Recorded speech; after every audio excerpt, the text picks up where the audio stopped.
Here's the question you need to ask yourself. Are you ready to get casual? Grab your favorite adult beverage or combustible plant and join us for our roundtable TTRPG discussion. Oh yeah, it's time for Casual Friday. And now, here are your hosts. Hey, it's Casual Friday. I am GM Jim from the Wizards and the Wordslingers. Over there is... I'm Brad from Direden. And I'm Ryan Doyle. What's up, everybody? How we doing? What is up, everybody? How you doing? Let us know. Let us know how you're feeling out there. There he is. Twin Steel's here, obviously. Hey, Twin Steel. So it's Friday. We're keeping it casual, and we're going to talk about 2024 Player's Handbook of Dungeons and Dragons. What? Yeah, I went for a dramatic read there. So what we're gonna do is first hold on real quick. So they put out the book for Master Tier subscribers on the 3rd of September, and it was a bit of a slow process getting it out. This was up for several hours, and this was the tweet. It took into the afternoon before we actually got access to it. And there, what do you guys want to do first? Do you want to talk about the drama? You want to talk about the errata and all that other stuff? Yeah, Sure. let's give the people what they want, which is the drama. the juicy drama. The crisis. Oh, we just got a bunch of people show up all at once. Hey. No, that was me. I forgot to click off just to my channel. Oh, that's mostly us chatting. It's all me. I'm everywhere. It's Join all us Ryan. in the chat.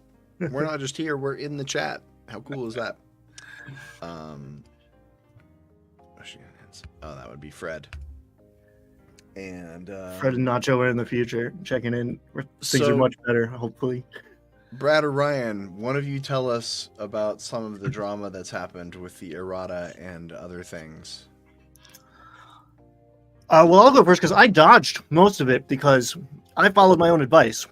And I got a physical book. And I supported my friendly, local, neighborhood game shop. And the camera's doing an okay job picking it up. This filigree special edition, real pretty. I thought about not getting it because it turns out a bunch of stuff in here, it's already wrong. But I don't care because I have a physical book. Yeah. I mean, it's kind of disappointing, but like that's all it is. There's some disappointment that they didn't have everything nailed down when they went to publish this. There's clearly a few mistakes in there that have to be. There's going to be an errata. We knew there would be an errata. It's kind of surprising that it happened so quickly. But then also on top of that, you had the transition on D&D Beyond didn't go all that well, from a technical side of things. So D&D Beyond is quickly trying to do errata on the fly while also having a struggle of keeping up with the changes. So D&D Beyond is just the best right now. But yeah, there was a lot of stuff like this. I took this screenshot when I was making a monk. There's a lot of broken code in various places. Just little things like that. And overall, it's nowhere near the drama point that I think some people made it out to be. But, such is D&D and the internet these days. So, is what it is. Yeah, that's just how the hobby works. I think I was watching a video by Ted from Nerd Immersion, and I think he said there were 6 or 7 erratas for 2014 over the first 4 years. It's a tricky measure because an errata is them releasing essentially a new revised version of the book. So that's not 6 things that they changed. That's 6 batches where they took all of the changes and hit print essentially. So it's like it's a hard thing to quantify. Well, and typically, my understanding was they would publish the online errata whenever they printed a second or third printing. Every time they did a new printing, they would update the changes. So, if you bought a book that was the fourth printing, it's going to read slightly different than the first printing, second printing, so forth and so on. So we're used to seeing that. It's just weird to kind of watch it happen live because we're now able to see the changes in D&D Beyond, where you log on one day and it says one thing and the next day it says something different. And it goes to show you how important just like goodwill from your audience is, and how dumb and bad it is to squander it, right? Because this is like predictable, potentially inevitable rollout issues that like every company is going to have. But like just the degree of scrutiny on Wizards of the Coast, I mean, one, because whatever, there's an industry of people trying to profit off of it, but two, because they did a bunch of dumb stuff in a row. Now everything is blown out of proportion because they have laser focus vultures circling, waiting for them to misstep every time. Yeah, I think people would be far more understanding of all of this if it wasn't for the OGL. I think everybody, like you said, everybody's laser focused, everybody's cackles are up. We're looking for Wizard to screw up. So, yeah, and I think if you look at what happened with the changelog fiasco, with them admitting that they were going to hide legacy content on the character builder, people freaked out and they changed their tune, and that all happened over a weekend, pretty much. So their WotC's crisis response team, whatever capacity they are, I think they did well that time. Yeah, I agree. And I bet some of this was caused by that. Like they had a plan going into it that changed a week before launch. Yeah. Yeah. Well, and the other thing too is the fact that there are mistakes in the book to begin with is kind of surprising. With as much lead time as I had going into this. But I will say, one of the things I like about this edition is they didn't give overly wordy descriptions of stuff. It looks like they tried to trim the fat. They tried to streamline content. And I think in some places they streamlined it a little too much. And in doing so, you got like kind of contradictory things and things that weren't clear. So that's a hard spot to land, where you're trying to be concise but also thorough. So I can, with that perspective, I can be a little bit forgiving that there's some mistakes in the 2024 edition, but it is surprising that you're going to roll out a new book and not just like overlooking things, but actually have contradictory things. So it feels like some of the things because it's a lot of things, but it feels like some of them would have come out in the wash in playtesting, like would have been discovered through better playtest processes. Yeah, well, like the Goliath ability, like the Goliath has the way the Goliath ability is worded is like it has advantage on grappling saving throws or something like that. Yeah, it said saving throws to break out of grapple, but you don't use a saving throw to break out of a grapple. Right. So the Goliath's ability like didn't fit with the actual rules of grappling. Like that's a mistake that I'm kind of like, yeah, you should have caught that. Yeah. But I mean, all that being said, yeah, I mean they're responsive. So half of the company is doing their best, and the other half is trying to stab us in the back. So that's why every time we talk about this stuff, at least I am super conflicted. We don't know which half we're gonna get. Nope. Keeps it interesting. But there's a lot to like in this book, and I rather talk about that for more of the time than getting stabbed in the back by D&D Beyond or whatever. Yeah, we can shift over into talking about the book now. There were a couple things up top I wanted to mention. One, that in D&D Beyond they have this legacy switch now, Thank you.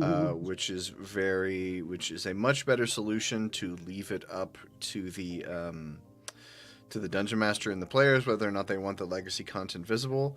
Because in my experience, I've played around and built a few characters.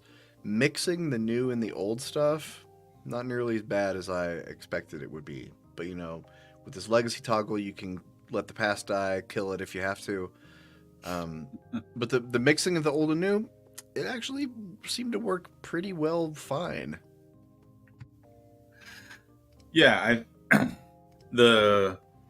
as long as you're not like trying to optimize or min-max by slicing and dicing rules from one with the other, like I think that gets sticky. But if you're using the core 2024 rules, but you're still using 2014 subclasses, it seems to work fine. Yeah, and I'll be the first to admit I was wrong. I expected that to be untrue. I did not believe that it was going to be as backward compatible as it is, and credit where credit's due. I'm pleasantly surprised. I still would have preferred 6th edition, but they did it. They made a backwards compatible thing, at least for now. Yeah. All right, so you guys want to talk about the book? I want to talk about your character's name being Henceforth, because I love that, and I don't want to let that pass by without comment. Yeah, I stole that from some random guy I played in a one-shot with. He played a fighter named Henceforth, and so that's one of my default names now. I love it. So who wants to we should start with the introduction and chapter 1. We don't need to go page by page, go over everything, but who wants to jump in first with their thoughts on chapter 1? I thought one of the things that stood out to me were the examples of play, which I think is in more than just chapter 1, but it starts there in chapter 1 with the examples of play, and I think those are good and very user friendly and worthwhile additions, in my opinion. And I really like that it's a 2-column, like, here's the example of play, here's the highlighted thing that we're showing you the example of, instead of here's all the rules, here's an example of play that you're going to skip over. Like, having them side by side, highlighted, like, this is a intelligence check. It's an intelligence check using investigation, which adds your proficiency bonus. I think that is super user-friendly. Mm-hmm. I think, like a lot of people, I kind of sped read through the first chapter looking for things that were different so I could get to like the interesting stuff to me. But I reread it this morning in preparation for this conversation with trying to put myself in the mindset of like someone who's coming to D&D for the first time. This is going to be literally the first pages of whatever 5.5 5R that we're exposing you to. How helpful is it? How confusing is it? And I think they did a very good job onboarding new people to the game, or new people to the edition, right? Maybe you know all about 3.5, you never made the jump to 5 or 4, and now here you are coming to this new edition. I think it's got a lot of good changes from the 2014 in content and in layout to make it easier to onboard new people. Yeah, I think the content and layout is going to be good for the brand new person coming in, and I also think there's enough of the AD&D bones here that people who are coming back to the game who haven't played in a long time, who maybe have skipped the last few editions, like you were saying, Ryan, those people are still going to see those AD&D roots in this. Which that was my experience in 2014, right? Like I had played 3.5. I didn't love it. I didn't play it very much. And I played, I tried 4th edition for like maybe 4 sessions. Didn't like it. So I when I saw D&D Next and how much it felt familiar to me, it felt more like first edition. That's when I fell in love with fifth edition, because it had a lot of sensibility and new design, but it still felt like D&D to me. And I think that is the one good thing about the carryover, that it's not a whole new sixth edition. That there is that familiarity, that somebody who quit playing back at like 3.5 or quit playing back in second edition, they come back to D&D now, they're going to see enough of their old game in this, while at the same time it's easier to read, it's more user friendly for the new player as well. So I think those are two big accomplishments that we can give them credit for. Yeah, overall, I like everything in Chapter 1. I think it's smarter to start off with how to play. I remember a couple years ago building a character in D&D Beyond. The very first thing you do is it gives you some general rules that are very confusing and really of no help. It's like, the first thing you need to know is that you always round down. I'm like, okay, well, when do I do that? Are you going to explain that? The second thing you need to know is that specific beats general. Okay, like, can you give me an example? What the third thing you need to know? And that's how the character creation process started. And I was like, if I didn't already know how to play D&D, I might be out right here on this first screen, because it's like it's really not helping me. Don't lead with the math. Don't lead with the math. There's some things I noticed here in Chapter 1. Like, there's this section here. It says, on round down, whenever you divide or multiply a number in the game, round down if you end up with a fraction, even if the fraction is 1/2 or greater. Some rules make an exception and tell you to round up. And so that was the standard in 2014 5th edition D&D. They had the very similar message. But I noticed there were several places in Chapter 1 and beyond where it would tell you half and it still says round down. There are 4 or 5 places like that. And I was like, did they just not cut those out? Because it doesn't always say it. Sometimes it just uses the default rule, but then sometimes it specifically says round down. And I'm like, if you're trying to save space on a 384-page book, I don't understand why they didn't cut that out. Mm-hmm. Yeah, from a layout and design perspective, it's not fantastic. Like it's an improvement. I think there's definitely improvement over previous editions with design and layout. But if we're comparing this to, how sleek and well laid out a lot of OSR products are, like, this still pales in comparison to like Shadow Dark and Old School Essentials. Is how well those books are laid out and how easy those books are to read. And obviously those are more streamlined games, so they're easier to read that way. But I mean, easier to read from a layout and design perspective. Yeah, I think because I've been looking at like designing again for new stuff, right? Like one of my passes through this book was like, all right, making subclasses or adventures for this, and like the technical writing side of it all. And I think 5e gets itself into a lot of sticky corners because it is exception based, right? Specific beats general. That is the fundamental idea. So if I say something specific, it's almost implied. It is implied that it's different than the general rule.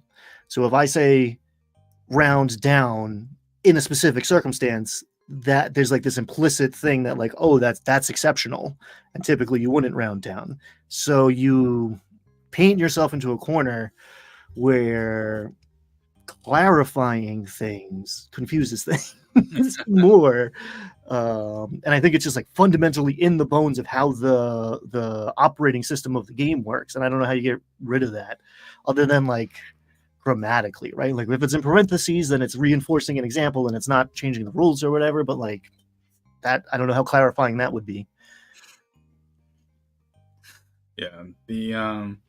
I mean, overall, like, I give them credit for taking steps in the right direction, like with the more concise wording, more streamlined rules, better layout, but it's still not the industry standard in any of those three categories.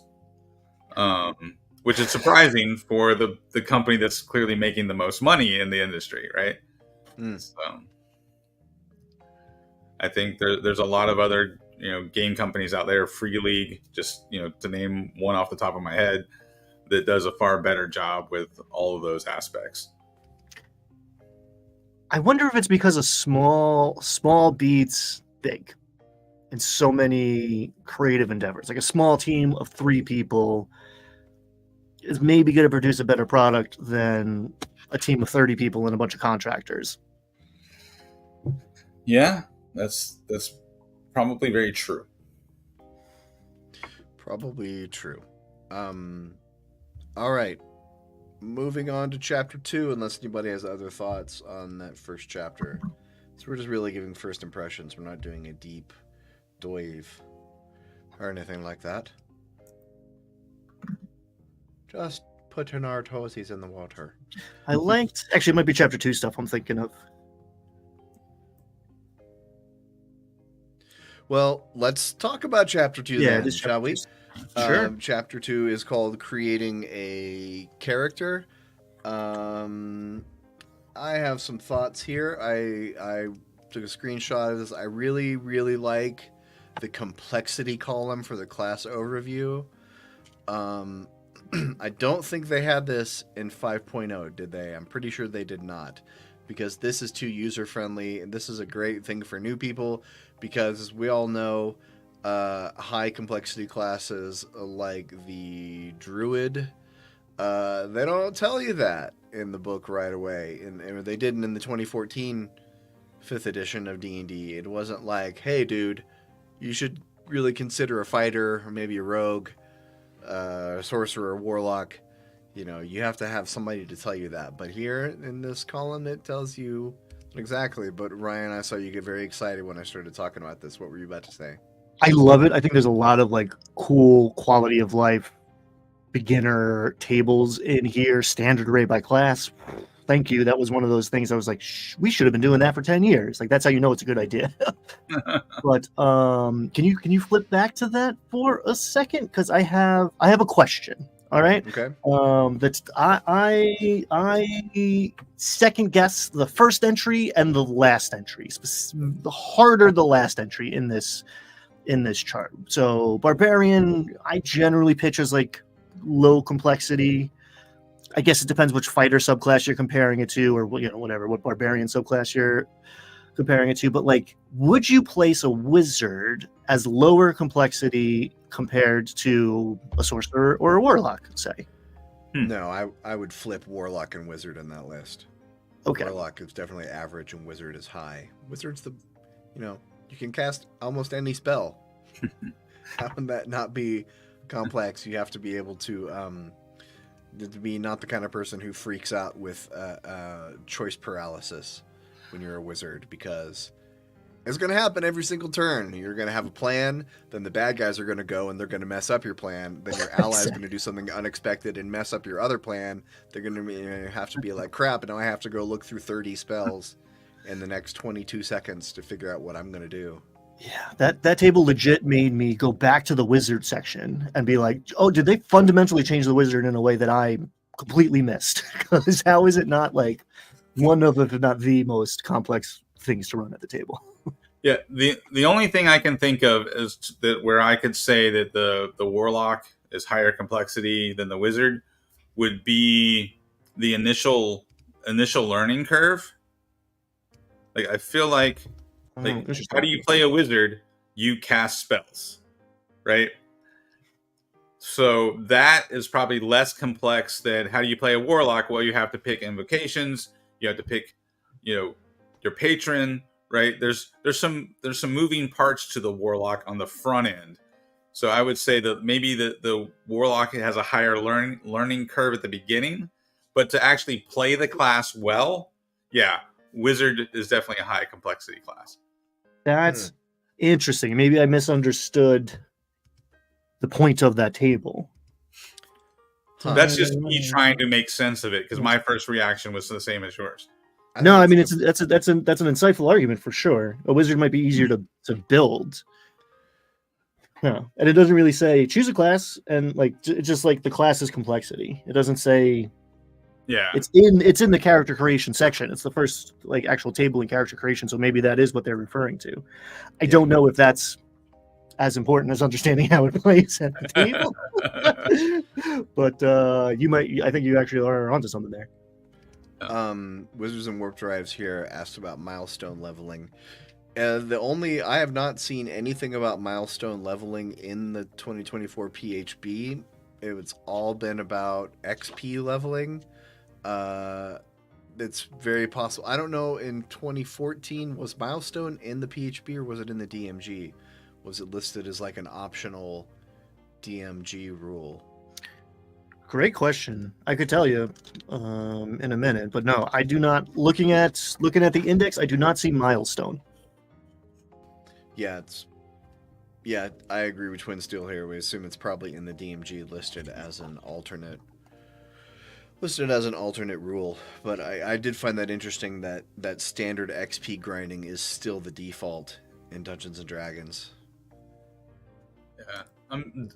I don't remember seeing anything about milestone. I'm double checking in the rules glossary right now to see if milestone is in the rule glossary. Which, by the way, that's one of the. I mean, I know we're not there yet chapter wise, but that is one of the very nice features of this book is the rules glossary. Ryan Likey. I don't see milestone in the index for 2014 either. Huh. So it was always in the DMG? What do you guys think about the new bone white parchment background? I didn't even notice it was different. I mean, I noticed it was like slightly tonally different. And it's funny, you think I just spent so long thinking about backgrounds on pages and shit, and like it's still not all that important to me. I think if you notice it, they might have screwed up, right? Maybe it's one of those things. If it really jumps out at you, then maybe somebody turned up the contrast too high or something. It is lighter. Yeah, I haven't looked at the physical book yet. I've only been operating on the D&D Beyond version because my book is still in transit. One thing I noticed about this chapter is there's a section that says backgrounds and species from older books, and there's an interesting tidbit in here. Backgrounds in older D&D books don't include ability score adjustments if you're using a background from an older book, blah, blah, blah, blah, blah. And also, if the background you choose doesn't provide a feat, you gain an origin feat of your choice, because even if you're using older stuff, they still want you to have feats. It's all, you get a feat, and you get a feat. Oprah's out here slinging feats out to the studio audience, because I think feats in supplemental books are going to be one of their main money makers. If they bring back a la carte, they'll bring back feats, 99 cents a feat. I think that's probably what's going to happen. Yeah, everyone gets a feat now. And you can do cool. I like it being tied to background. I do see the capitalist agenda infiltrating my hobby at every corner, but I do love the idea of like, hey, we're running this campaign in this setting.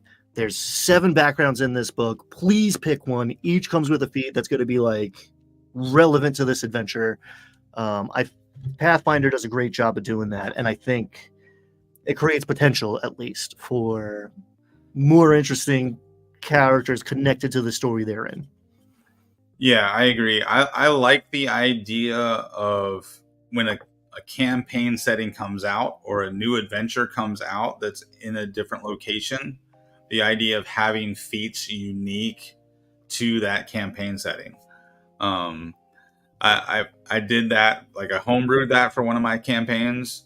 The players really seemed to like it, and it was a good way. Like I took a bunch of the 24. This was back years ago, so I took a bunch of the 2014 feats that were way underutilized, and then I made up a list of my own custom feats, and I assigned them to different regions to kind of reflect the culture of the different regions. So it was a way to get my players, because if they're told, hey, you get a feat at first level, they're going to be like, oh, cool, what feats can I take? Well, then the way to look at that, the way I wrote it up was, it was divided by region on the map. So it got the players invested in the game world by optimizing their character and choosing their feat. That's potentially some good design that you could build into future adventures. Yeah, I think Wizards and Warp Drives is correct here that players are going to choose backgrounds based on feats rather than flavor. And I think that's fine. I think there was very little reason to choose one background over another in 5e. Anyway, the backgrounds were mostly useless. There's one thing I noticed here in this chapter is you get all these series of tables for each of the 6 ability scores, and it tells you can roll 1d4 if your ability score is high or low to get a descriptor. When I first saw this, I thought it was dumb. Then a couple days passed and I was thinking about it more, and I actually really, really like this. I think you thought it was dumb because you don't need this, because you got a brain full of adjectives, my man.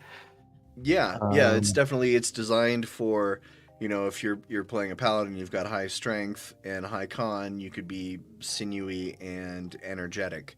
And it's just a great way for a newbie to build a list of keywords that they can then develop a personality and roleplay from. Like, I've always said this, I stick by it, ideals, bonds, and flaws in 5e is a dumb system because it's not useful. Because it gives you all these sentences about yourself, and that stuff's not really useful to me in the moment. Like a keyword like twitchy or suspicious or grumpy. Like, I can build a character based on that one keyword of grumpy much easier than I can a paragraph long description of backstory. And so I think this is a great shorthand for new players. I very much approve of this. Yeah, big fan of punchy keywords over long descriptions. I have a fidgety high dex character versus a lithe high dex character that tells me a lot. That informs my mental image of those characters immediately. I don't agree with every entry in these. Mike, to answer the question in chat, I think this is just meant to be suggested. It's just meant to be a suggested way that you can build your character, and it's really the first place in here I've seen that reinforces the idea that your stats are your character. You're strong or you're not, you're dexterous or you're not, you have high constitution or you don't. And so the stats are what determines the character, and so these are a way that you can take away some descriptors to make it a little easier to manage that, especially if you're new. Yeah, and Scott just said in chat that he loves the art, like that every class starts with a full page of art. And I would add to that, I like the fact that there is art for each subclass. Yes. I thought it was really great and an improvement over previous editions. The just sheer amount of art I thought was great. I don't love all the art that's in there, but the fact that there's so much art, and there is a lot of art to love in there, I thought was really great. There was one other interesting thing I noticed in looking through all of the spellcasters in this chapter. I distinctly remember it was either Jeremy Crawford or Chris Perkins. I can't tell them apart sometimes. One of them in an interview in the last couple months said, all spellcasters are prepared spellcasters now. And I thought that was very interesting. How are they going to change all these spellcasters? And one thing I noticed is that a couple weeks ago in a blog post about Rangers, they said a Ranger can swap out one spell at each long rest. And so I thought, oh, okay, so this is what all spellcasters are now. But they are mostly not. As far as I can tell, the Ranger is maybe the only one who gets to swap out one spell each long rest. I saw that Warlocks, Sorcerers, were swap out only at level up. Warlocks, Sorcerers, and also Paladins. Paladins in 2014 were full prepared spellcasters, like they could prepare their spell list every day. Paladins can only swap out one spell every day now. So they say they're all prepared, but the meaning of that word has changed in 2024. Some now prepare spells every day. Some prepare one spell a day. Some prepare spells when they level up. And so that is a very interesting semantic change, I think. It was Crawford, and Crawford said a lot of things. Yeah. I'll leave it at that. Okay.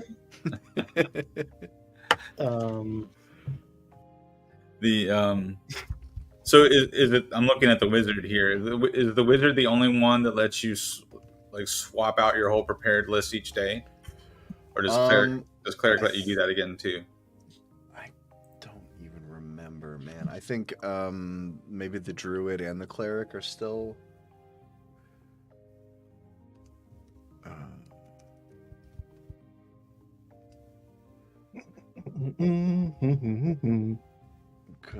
The druid at level 1.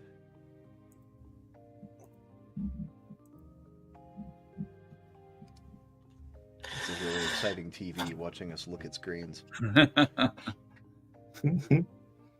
yeah, I know that's one of the things that helps the classes feel different is how they each approach spells slightly differently.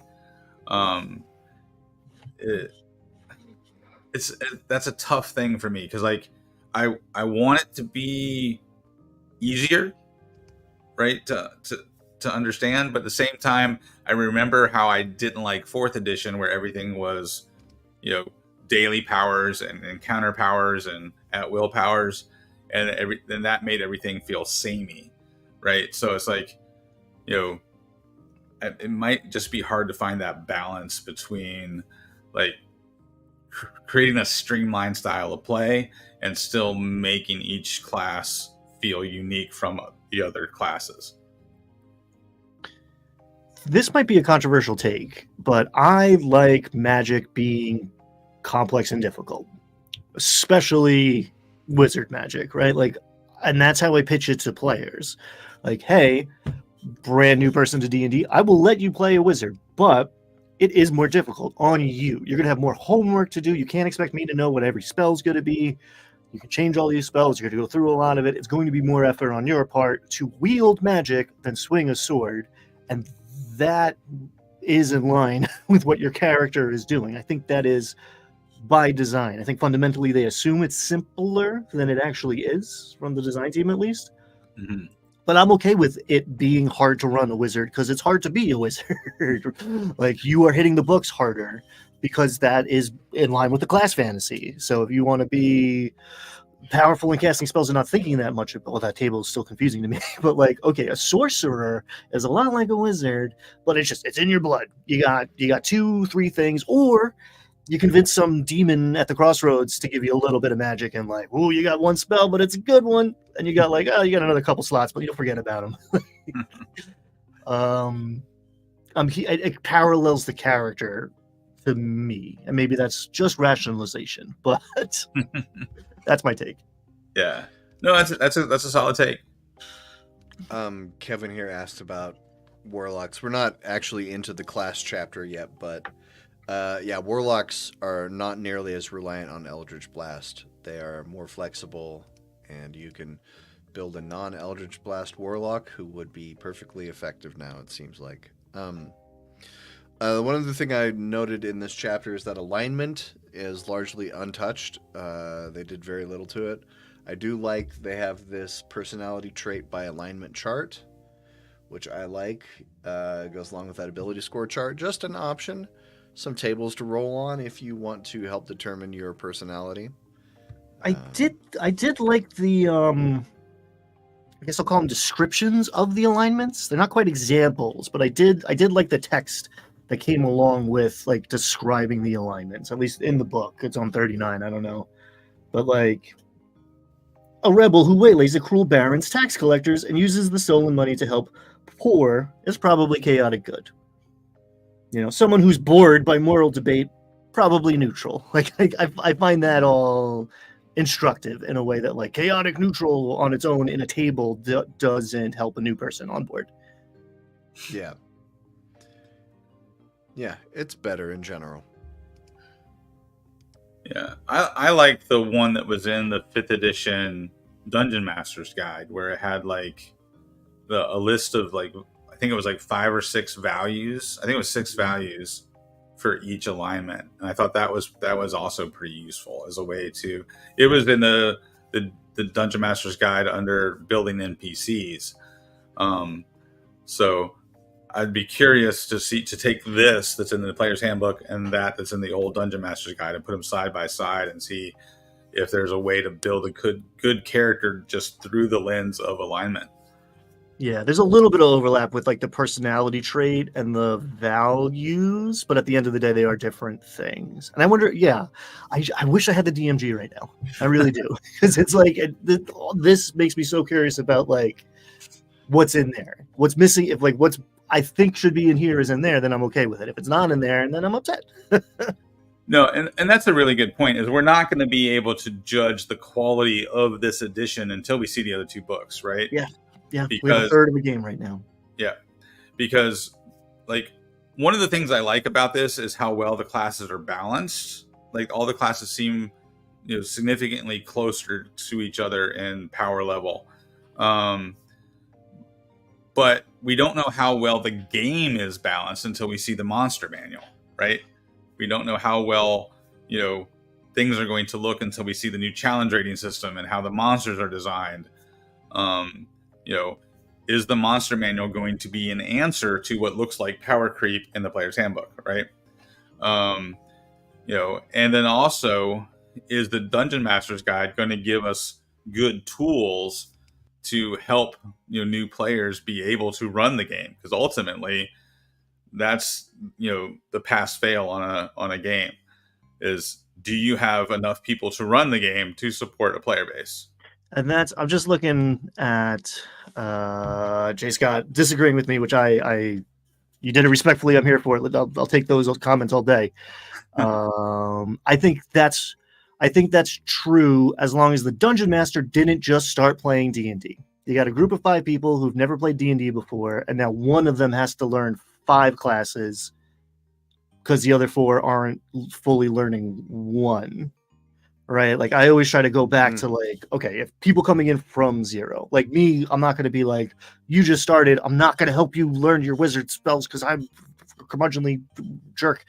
But if I've just started, expecting me to learn all your stuff when I also have to learn the entirety of the game, I don't think is a recipe for fixing a Dungeon Master crisis.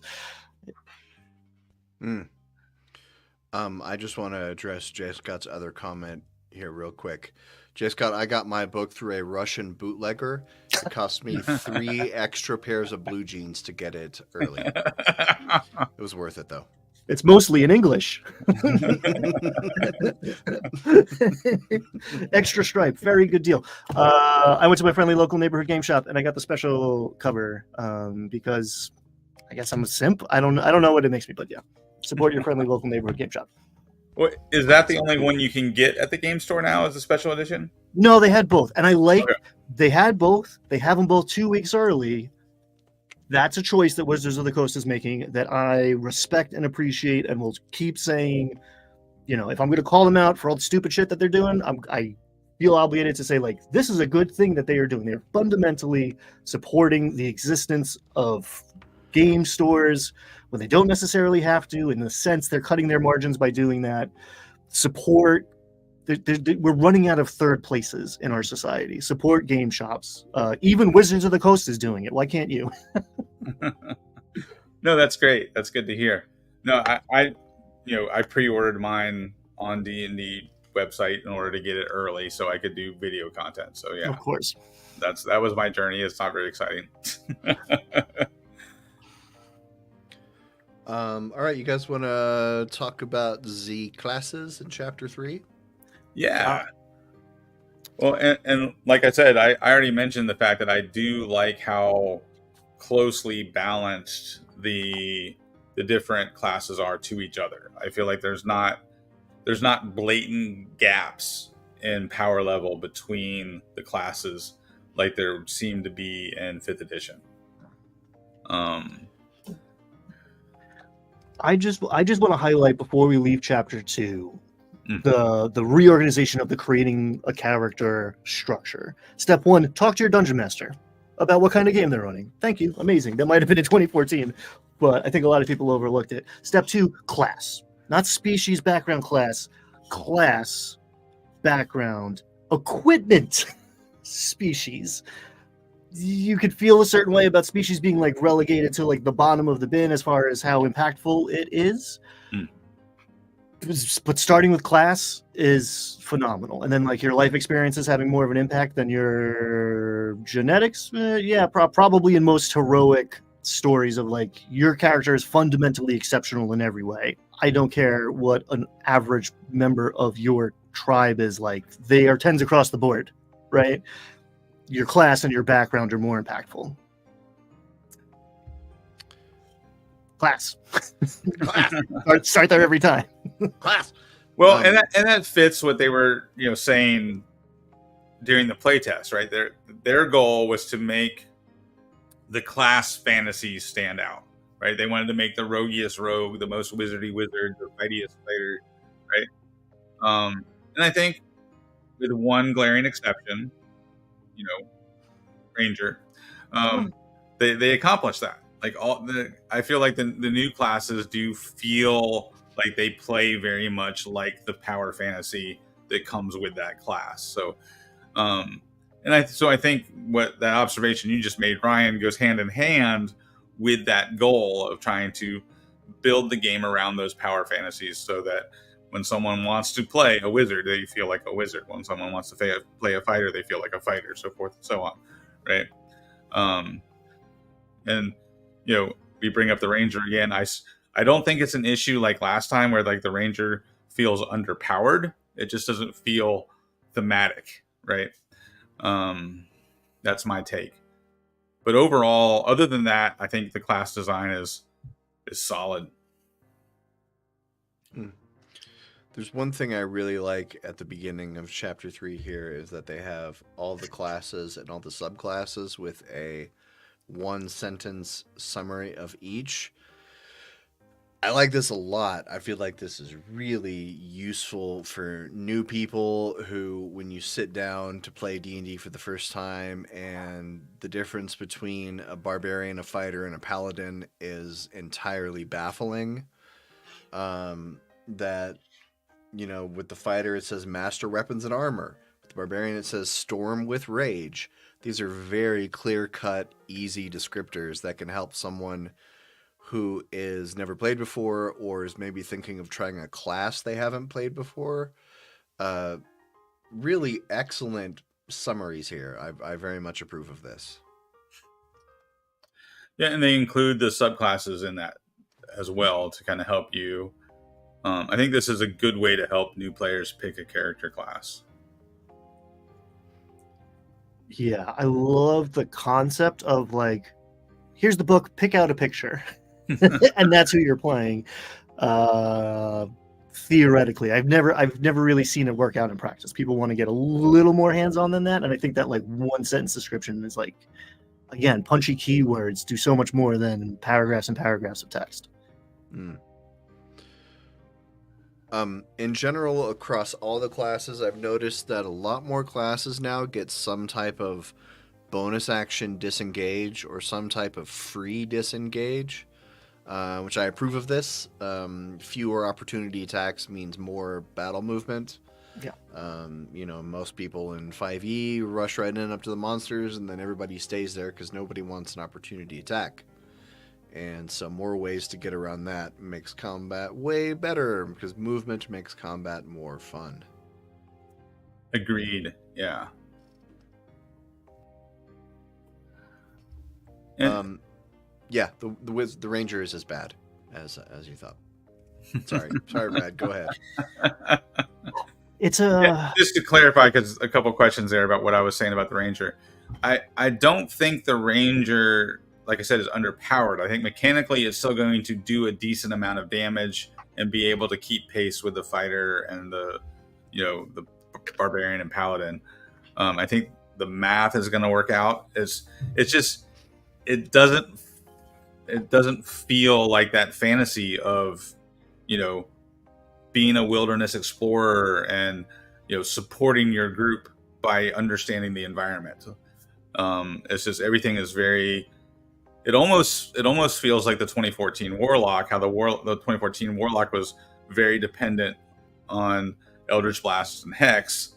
Now the Ranger is even more dependent on Hunter's Mark, right? And it doesn't deliver on flavor, I guess is my point there. Yeah, and I always say, like, to your point, like the Ranger isn't the Rangeriest Ranger it couldn't be.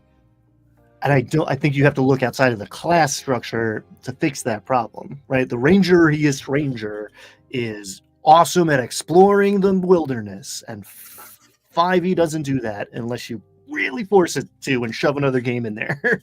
So I think that is fundamentally the problem with the Ranger.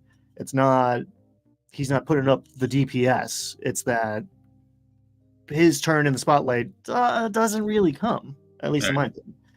Yeah, well, and it just goes back to the Ranger is still very dependent on the Dungeon Master and the player who's playing them to make the Ranger feel cool. Mm-hmm. But I think that's a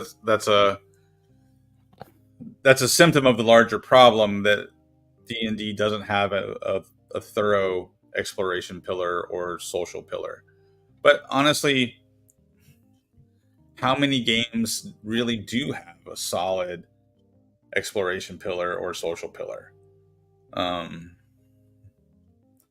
So yeah, off the top of my head, Dolmenwood is like my was where my heart's living right now. We've transitioned away from it in my games, but Dolmenwood does exploration pretty well. There's a Shadow Dark exploration in the works, which I'm definitely interested in.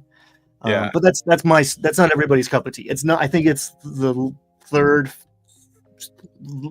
oblong peg of the stool because it's not everybody's favorite. People are in it for the combat. I'm a weird bird and I want exploration. Yeah, Forbidden Lands is one game that has some good exploration mechanics in it. But yeah, I've yet to see a game that has a really solid exploration pillar and a really solid social pillar and a really solid combat pillar. So, do we want to go talk about class by class? We can all just give because we're just giving our first take impressions. Yeah, sure, man. I like that. Barbarian. My first thoughts on the Barbarian were I do not like strength, perception, and stealth in the primal knowledge. I just don't buy it. Using strength for stealth, I don't buy it. Your eyes are a muscle, man. No, I don't like it either. Also, the Path of the World Tree Barbarian gets at level 3 something called Life-Giving Force, which they can give another creature temporary hit points every single round they are raging. And I've noticed a few classes get this, the ability to respawn temporary hit points, which is probably the biggest balance nightmare. If anything is going to break a balance, it's this ability several classes have now to just spontaneously invent temporary hit points whenever they need them. Like the I think it was the sorcerer who gets temporary hit points to somebody, or maybe it was the cleric on a cantrip. I don't remember now, but there are a few classes that have this. This is my biggest concern with game balance in 5.5. Also, thoughts on the Barbarian? Overall, I like the improvement to rage. The idea that it's like you as a player decide when to rage, and then you have to do things to maintain that rage, right? I think that's better design. It puts more emphasis on the player to maintain their rage than for the dungeon master to police when rage is going to end, if that makes sense. Mm-hmm. And I think that's just better design. Yeah, again, controversial, but I think the players should pull their weight. Damn it. I don't know. It's gonna get more extreme every time I say it. On back to the temporary hit point thing being even more readily available through class features and all. It's temporary hit points, the sleeping rules. Slow down the game a lot. I mean, yeah, and the fact that temporary hit points do not stack. So the second you have two characters trying to hand out temporary hit points, they start stepping on each other's toes real quick. Especially when you're figuring out, okay, well, no, he got him last time and he still got 7, so I'm going to put my 3 over here because he's still got 4 from you. I'm like, that's always less than fun for me. Indeed. All right, any last thoughts on the Barbarian? I'm ready to move on from Barbarian, but I'm looking something up because I have a thought on the temporary hit points thing too. But we can come back to that as we go through the other classes. Let's talk about the Bard. Ryan, what do you think about the new Bard? I mean, I like it. I'm so conflicted about like coming down on my opinion of a third of a game with like all of this. I will say I like the subclass divisions for flavor for Bard and for most things. I didn't know if I was gonna like that because like the first thing I saw was like the subclasses they didn't do, right? That was like top of mind for me. But I think they did a pretty good job giving individuated paths that will feel fairly different, right? Like College of Dance, I guess, is the example here where it's just like, cool, there's other ways to Bard, right? And this Bard's going to look a lot different than like the vanilla, whatever, College of Lore. Yeah, I'm most interested in the College of Dance, not so much the actual design. I think the design of the Bard is fine, but I'm curious to see how my players. I know they're going to get weird with College of Dance. I'm sure. I'm looking forward to whichever one of my players decides to play Dance first, and how that's going to get interpreted at my table. I mean, I've never really been interested in Bards all that much before. Ryan, I know you're the opposite, but the College of Dance looks pretty dope with all those extra unarmed strikes and stuff. You know, I'll be a capoeira bard. That sounds pretty fun. Oh, I love that. I fucking love that. I was thinking I have like Shadow Dance in my Shadow Dance? What's the I don't know.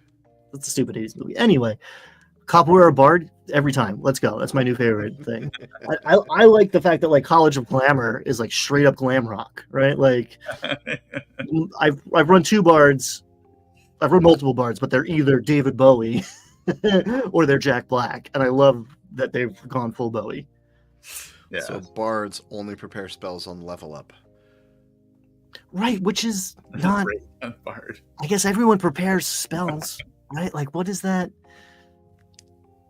You're in charge. Stop making it worse. Ray gun. Oh, stop the presses. Wait a minute. That's my new subclass. Oh, the Australian Olympic breakdancer. Yeah.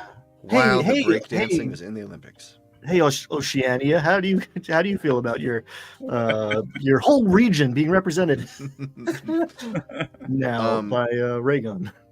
College of Dance Bard and Monk distinct enough? I think so, because the College of Dance Bard is still mostly focused on inspiration and magic. I think bards get a bad rap. Bards are the best support casters, and as such allow you to be involved in everybody else's turn and like boosting your allies in a way that like most classes don't. A lot of people are like, well, he's going to try to seduce the dragon or whatever. I'm like, that person exists. That stereotype comes from somewhere. But that's not all. Don't throw the baby out with the bathwater. Yeah. Any other thoughts on Bard? No, I will say, are you watching the clock? Because I know you got an out. Yeah, in 26 minutes. Okay, cool. So real quick before we switch to the next class, I want to interject on the temporary hit points thing. Okay. Because they have not, even with all the errata that they've been doing to D&D Beyond, they have not changed this. Armor of Agathis. We all know that spell, right? You get temporary hit points and it does cold damage when you get hit, right? The way it's worded now, the spell ends early if you have no temporary hit points. It doesn't specify temporary hit points from this spell. So I'm sure there's going to be optimizer builds where you take Armor of Agathis and then you take every possible way you can to give yourself more temporary hit points as often as possible so you get the most use out of this first level spell and you're just constantly dealing damage to everything that hits you. That's going to be a power build for sure unless the wording of the spell gets changed. And I would feel so much differently about that if I believed that was intentional. Right? Like Yeah. straight up, that's my take with like all of this stuff. Like all of these like weird accidental interactions on a revision of a decade-old game, like just kind of perplex me a lot of the time. Yeah. You can't heal temporary hit points, but you can re-up the pool. You can't add to it, but you can bring it up to the max. So, like, absolutely, there's going to be some Armor of Agathis hijink refueling. Yeah, I don't. Whatever. Entire I'm builds trying to around stay it. positive today. Make entire builds around an Armor of Agathis character. So with the cleric, who wants to go first with your initial thoughts on the cleric? I have some disappointment with just the 4 subclass format. Like overall, I like the 4 subclass format because it creates like a nice balance across all the classes. But I think only having 4 cleric domains is kind of limiting in a world where you have so many different gods and so many different variations of gods. So from a kind of a narrative standpoint, I'm not a big fan of that. But game design standpoint, I understand why they only did 4 subclasses. I mean, yeah, I miss my Tempest, but I guess the answer is that you can still run it, right? You can still run a 2014 or whatever, Xanathar's Atasha subclass that's not in the book. Yeah, I like the symmetry in the PHB. It was weird when you're like, I guess wizards are better because there sure are more of them, right? Like I guess they want me to be a wizard. Like it does have like a weird implicit I don't know, qualitative function when there's more of one than another. So I definitely hear you, Brad. Like, is the Pantheon of the Forgotten Realms well represented into these 4 categories? I don't know. I can see some gaps, but Well, and then my other thought on cleric is one of the biggest improvements to the cleric isn't in the class itself, but it's the improvement made to the healing spells. The fact that all the healing spells have all doubled the dice, and hopefully that's going to lead to less whack-a-mole scenario, right? Because you're going to be more likely to heal. You're more likely to spend your action to heal your ally when you're giving out a decent amount of hit points in that healing spell. Yeah. So that I think is one of the biggest improvements to cleric that's not actually in the class. I like the new Divine Spark. I think it's just a nice, simple option. You point a finger and you harm or you heal someone. It's simple. If you're a newer player, I think they will appreciate that. If they don't know what to do on a turn, they can always do that well up to once per short rest, I guess. The clerics have the same temporary HP problem because they get potent cantrips. That's what I was trying to remember before. I think it's level 7, maybe, potent cantrips. I can't tell what level they get. It's not called potent cantrips for them, is it? That's what it is. Blessed strikes? So you're talking about where like the cleric now gets to choose whether or not they are spellcaster focused or melee focused? I'm talking about the potent spell casting. Add your wisdom modifier to damage deals any cantrip. But there was somewhere the cleric also has the ability to give out temporary HP too when they cast spells. I think maybe it was. I don't know. I can't find it. but there's somewhere in there the cleric can, when they cast a spell, they also give temporary HP out to someone, which is the same problem that World Tree Barbarian had. Just complaining about temporary HP still. Gotcha. Also, the last thing I noticed in the cleric, spiritual weapon is now a concentration spell. So rest in peace to the spiritual weapon spirit guardians combo. You can no longer do that. It hurts my heart, but Pull it clerics out. were OP. Clerics were OP, gang. I mean, we all know it. Yeah. Early on in fifth edition, I played in a one shot where there were two clerics in the party, and they were both doing spiritual weapon at the same time and spirit guardians at the same time, and it was like a wood chipper. They were just chewing through bad guys. It was crazy. It's the best Shadowheart strat in Baldur's Gate 3, spiritual weapon, spirit guardians, then Shadowheart, just dash around the battlefield, kill everyone. Yeah. But one of the things I like about the cleric is the choice between the protector and the thaumaturge, where at first level you get to choose if you're going to be a martial cleric or a casting cleric. Like you get you choose the protector, you get the proficiency in martial weapons and heavy armor. If you choose the thaumaturge, you get a bonus to your spellcasting modifier. So spellcasting modifier, or you get bonus to Arcana and religion skills. I think it's later on you get a bonus to your spellcasting modifier. But there's these choices now in the cleric class, so you can kind of choose the all martial route, or you can choose the all spellcaster route, or you can mix and match as you pick the divine order at level 1, and then is it blessed? Yeah. Blessed strikes at 7th level. You choose between divine strike and potent spellcasting.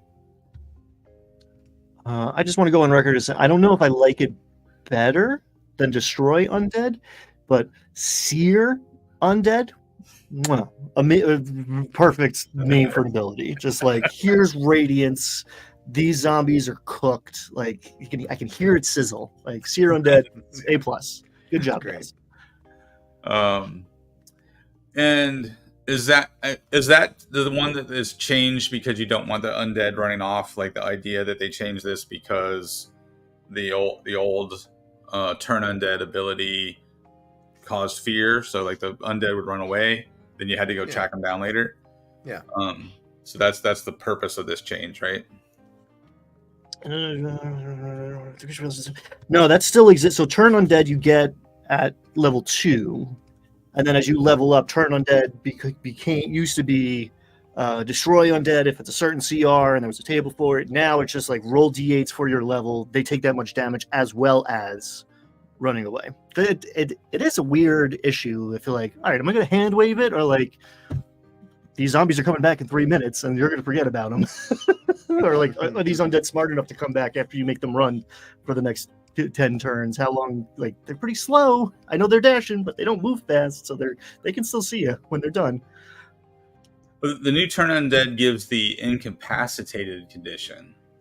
Oh, is that how they fix it? I know it's still frightened.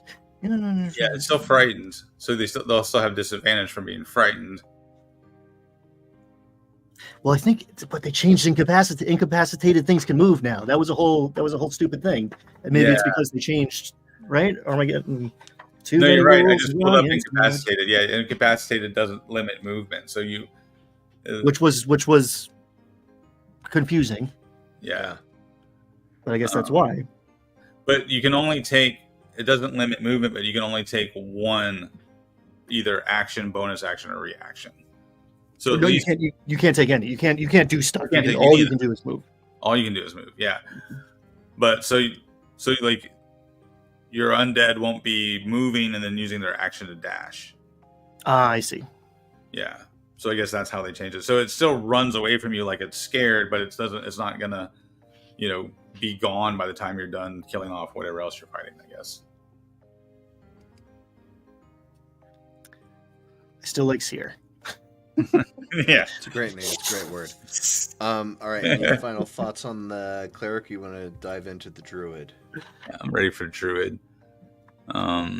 and I'll just start us on Druid.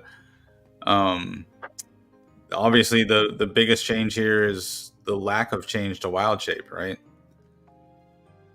They went back and forth in playtests as far as, are you going to use templates for your Wild Shape, or are you going to be able to choose out of them, from the list of monsters? And they decided to go with the latter, but then they added the temporary hit points thing. So, I'm not sure how much I like it. I was an advocate for the template thing myself, but I also liked the template, the Beast of Air, Beast of Land, Beast of Water, or whatever. I liked those. They were simple, easy to use. Yeah. And I think you could have just added, some options, where the Beast of Land could get wall crawling, or, a pounce or a charge or something like that. So at least you had like 2 or 3 options where you could like make your Beast of Land feel more like a spider than, a wolf or whatever. Right. But I'm curious to see how, again, the temporary hit points thing with the Druid Wild Shape is going to play out. In a vacuum, I like it. I think it's a little less confusing to like the second this pool hits 0, it continues through, which is what happened before, but this somehow feels like it has more clarity to me. But then you add on the fact that like people are handing out temporary hit points. It's not quite like healing. It's a separate rule set. It makes me suspicious for shenanigans in the optimization pool. So yeah, we shall see. We shall see. Again, I don't know if they have considered all those interactions that are going to come from this fundamental change. That scares me. Druids can prepare all of their spells every day, but they can only swap out 1 known beast form each long rest. So that's the thing. That's a whole thing. Yeah. So I guess that they tried to make choosing your beast form similar to choosing your spells. So there's kind of a parallel there. So it's, works in a similar way. So if you understand how to choose your spells and cast your spells, you would understand how to choose your beast forms and use your beast forms. So, it's an improvement. I think that's what was it, Fred, who just said that. It's Wild Shape is slightly better than 2014. Like it's better, but it's not as good as I wanted it to be. I wanted them to come up with a more creative solution for Wild Shape. There was always that conversation like, hey, DM, has my druid seen a dinosaur? Have they had the opportunity to study a T-Rex? It's like, oh, man. No, and now I will never show you one. Or like, now I have to show you one because I feel like a jerk if I don't. Even though there was no T-Rex in this arboreal forest we're exploring, but now I guess there is. Because otherwise I'm being a jerk. You don't want a Tyrannosaur in your Dolmen Wood? I mean, I'm not against it, but custom order monsters just it gets into a weird place. Yeah. No, I hear you. They removed the restriction on swim speed in Wild Shape. Before, you couldn't pick a beast with a swim speed before level 4, I think. Something like that, yeah. So they took that away. I didn't notice that. Yeah, now it only has the flying speed restriction. It doesn't say anything about swim speed one way or the other. So I assume that if you pick a beast that it's within your CR range and it can swim, you can just do that because it doesn't say you can't. Yeah. No, in the rules doesn't say a dog cannot play basketball. Therefore, you can have a swim speed. Well, I don't think swim speed is a huge advantage in any real way. Yeah. So I'm okay giving out a swim speed at lower levels. That doesn't bother me. Yeah. The overall, I like the subclass design of the druids. 2 reasons. I kind of like the balance between land and sea and moon and stars. I think thematically those are all very cool for Druid. Yeah. I'm excited to see the the tweaks to Circle of the Stars and then the new Circle of the Sea. Um, you know, interested to see what my players are going to do with those. The other thing I like about the subclasses with the Druid is the fact that you can use your wild shape to do other stuff. I didn't like being locked into wild shape as one of my key resources as a Druid. Like if I want to play a circle, like I played the Circle of the Stars Druid, and I like the fact that I didn't have to consider using wild shape to turn into stuff. If I want to play my naturey wizard, my what's it, Radagast the Brown, right? I want to play that Druid that's mostly a caster and doesn't really use wild shape. I like the fact that you don't have to turn into stuff anymore. You can use that resource to do other things. Yeah, like spell slots, convert to spell slots. Mm-hmm. Yeah, I think that makes Circle of the Land more attractive. It was always like the lesser option, and it felt like Nature Wizard is a class fantasy, right? And it shouldn't have been a weaker one. Yeah. Again, we'll see in practice, but I do think they did a better job balancing out most things. I'll leave it at that. Reserve the right to change my mind later. Yeah. We should maybe break it off there before we get into discussing the fighter, because I've got to go in a few minutes. Sure thing. But overall thoughts on everything we discussed so far. We discussed the rollout of the player's handbook, the very bumpy rollout. Chapter 1, playing the game. Chapter 2, creating a character. Chapter 3, we covered about half of character classes. My overall thoughts are, I kind of like it. I think in general, they done good. Yeah. What I've seen so far. I agree. Like Ryan said early on, I think there's a lot to like here. Clearly, it's not perfect. But I don't know any games that are perfect, or I would be playing that every week at my table. So overall, I think it's a good version of D&D. I'm going to play it for at least a year, maybe 2, to see if I love it or not. And that's where I stand now, eagerly waiting to see the new monster manual to know how much I'm really going to like this edition. Yes. And it's easy to lose perspective. Like, do you want to spend $50-$60 on this today? You don't have to. And if you wait a few months, you're going to buy one that they fixed. But I don't know another way to spend $50-$60 and have fun once, twice a week with all my friends for years, gang. Right. It's pretty good value. I don't know what else. I don't know. We go out to dinner and we spend more than $60. Yeah, I said that recently in some online discussion. Like, I don't understand why RPG hobbyists are so resistant to spending money on RPG books, because the value you get for a $60 book, is ridiculous. Yeah. $30 for Shadow Dark, and you can get hours of hours and hours and weeks and years of entertainment. Like, I played 5th edition for 10 years now, with the exception of the pandemic, almost weekly for 10 years. I definitely got my money's worth out of 5th edition. Yeah, it's incredible. You can make your own game. Absolutely. I encourage you to. It will take you years. It's a lot more work than you think it is if you haven't started, gang. You can make food at home, but it's nice to go to a restaurant once in a while. Yeah. Look at us. We normally only have terrible things to say about Wizards of the Coast and Dungeons and Dragons, but you see, we can be supportive of their endeavors too. And now we get comments from all the other people. Yeah. I managed to piss off both sides recently, which felt like an achievement. Like everyone was mad at me for a week there. Whether you hate WotC or you love WotC, you're gonna get comments from the other people.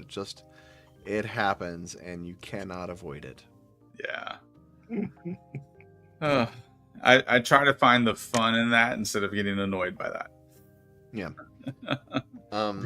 I will say it's always fun sitting down with you guys. I appreciate you in chat. Like, woo, I'm looking forward to years of talking about this book and the other books that are coming and all the cool shit we're gonna do with them.